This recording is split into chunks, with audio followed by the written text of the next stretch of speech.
Chennai super কিংসের জন্য খুবই খারাপ খবর। চেন্নাই সুপার কিংসের স্কোয়াডে ভাই একটাই তো ফাস্ট বোলার ভালো ছিল এবং সেই ফাস্ট বোলারটাও নাকি আইপিএল 2026 সালে খেলতে পারবে না, চোটের জন্য রুলড আউট হয়ে গিয়েছে।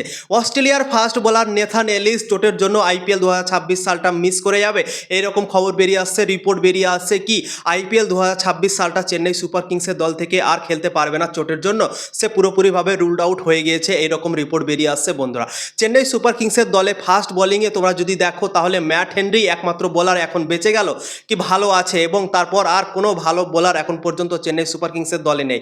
অস্ট্রেলিয়ার এই ফাস্ট বোলার নেথান এলিসই একমাত্র বোলার ছিল যে ডেথ বোলিংয়ে ভালো বল করে সে, এবং স্লোয়ার বলও তার কাছে ভালো আছে, এয়ারকাট বলও সে ভালো মারতে পারে। তো এই বোলারটাই ভালো ছিল এবং এই বোলারটাই আর নাকি খেলতে পারবে না এই আইপিএল 2026 সালটা। তো চেন্নাই সুপার কিংস দলের জন্য খুবই খারাপ খবর, অনেক কঠিন হতে চলেছে।